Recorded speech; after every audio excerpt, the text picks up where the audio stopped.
दोस्तों नमस्कार। किसी ने सच कहा है दोस्तों कि जीवन में कभी कभी हमारे पास एक ऐसी सुनामी आती है जो आपके सारे सपने बिखेर के ले जाती है। आइए सुनते हैं एक छोटी सी कहानी। एक मकड़ी थी। वो एक सेठ जी के दुकान के बेसमेंट में बहुत ही सुंदर सा एक जाला बनाई हुई थी। बहुत मेहनत की थी और उसने जाला बनाने के लिए उस बेसमेंट का सबसे ऐसा कोना चुना था जिधर सेठ जी के सामान का कोई इम्पोर्टेंट नहीं रहे, क्योंकि उसके दिमाग में था कि मुझे जाला बनाने में इतनी मेहनत लगेगी कि उसे कहीं कोई तोड़ ना दे। और बड़ी ही सुख चैन आराम से रह रही थी। बहुत सुंदर सा जाला बना के रखी हुई थी। एक समय आया, वो दीपावली का समय था। सेठ जी ने अपने दुकान के कर्मचारियों को आदेश दिया कि नीचे बेसमेंट बहुत दिन से गंदा पड़ा है और उसे साफ़ कर दो, और जितने महत्वपूर्ण सामान हैं वहाँ उसे वहाँ से बाहर कर लो। तो कर्मचारियों ने साफ़ सफाई शुरू की। जितनी भी मकड़ियाँ वहाँ पे जाला बना के रही हुई थी वो लोग घर छोड़ के भाग गई। बहुत सारे अपने अपने जगह दूसरे बदल लिए जो भी हैं। ये मकड़ी सोच रही थी कि इतना मेहनत से मैंने अपना घर बनाया है, यहाँ तक तो सफाई सेठ जी नहीं करवाएंगे। इस कोने में कुछ है भी नहीं, कुछ इम्पोर्टेंट भी नहीं है। तो वो बड़े सुख चैन से थी वहाँ पे। सेठ जी के कर्मचारी दिन प्रतिदिन साफ़ करते हुए आगे बढ़ते जा रहे थे।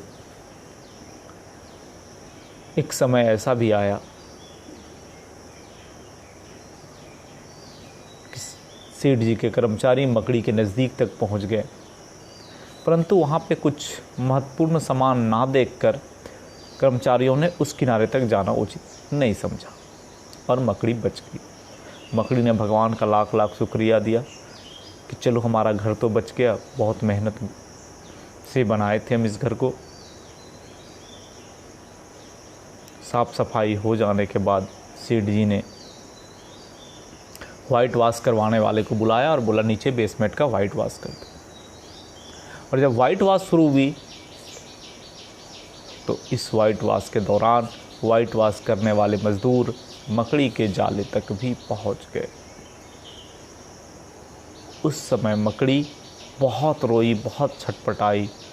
वो घर छोड़ना नहीं चाह रही थी किसी भी सिचुएशन में, परंतु जान बचाने के लिए उसे अपना घर छोड़ना पड़ा। मकड़ी जब घर छोड़ के सेठ जी के बेसमेंट से बाहर निकली, बहुत रोई, बहुत छटपटाई, बहुत इधर उधर भटकी। अंत में वो एक पार्क के पास चली गई और वहाँ पे पार्क में एक झाड़ी के किनारे, जहाँ पे बहुत ही शांत सा कोना था, कोई हलचल नहीं था, बहुत कम लोग आते जाते थे, वो कोना मकड़ी को बहुत पसंद आया। और फिर मकड़ी ने अपना मेहनत प्रारंभ किया। कुछ ही दिनों में वो पहले से भी एक सुंदर सा अच्छा घर बना लिया, जो उसका अब तक जीवन में बनाए हुए घर का सबसे सुंदर और खूबसूरत था। अब वह खुश हुई कि चलो जो हुआ अच्छा ही हुआ। बिना धूप पानी के हम उस बेसमेंट में अब तक पड़े हुए थे उस सुंदर घर के चक्कर में। अगर सेठ जी वाइट वाश नहीं कराते, वो मज़दूर वहाँ तक नहीं आते, तो मैं आज भी उसी अंधेरी सकरी गलियों में पड़ा रहा था। इतने सुंदर पार्क के रमणीय स्थान में मैं कभी जीवन नहीं बिता पाता। और खुशी खुशी मकड़ियाँ वहाँ रहने लगी। तो दोस्तों, कभी कभी हमारे जीवन में भी ऐसा कठिन समय आता है कि जब हमारा बना बनाया सब कुछ बिखर जाता है, चाहे वो प्राकृतिक कारण हो या आर्टिफिशियल हो। हमारा व्यवसाय, नौकरी, घर, परिवार, पढ़ाई, एक आम जिंदगी, सब के सब व्यर्थ हो जाता है।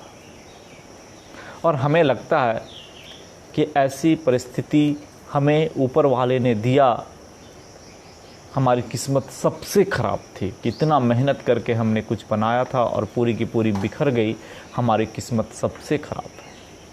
और हम भगवान से शिकायतें करने लग जाते हैं। लेकिन वास्तव में कठिन परिस्थितियाँ हमारे हौसले की परीक्षा है। यदि हम अपना हौसला मजबूत रखते हैं और कठिनाइयों से जूझते हुए अपने जीवन में आगे बढ़ते जाते हैं तो परिस्थितियां बदलने में समय नहीं लगती। हमारा हौसला, हमारा जुझारूपन, हमारी मेहनत हमें बेहतरी की ओर ले जाती है।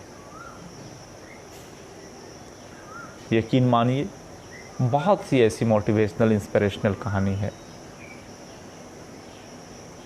जहाँ पे बार बार बिखरने के बाद भी मेहनत करके हम जैसे आम मनुष्यों ने आसमान की बुलंदियों को छुआ और छुआ जा सकता है।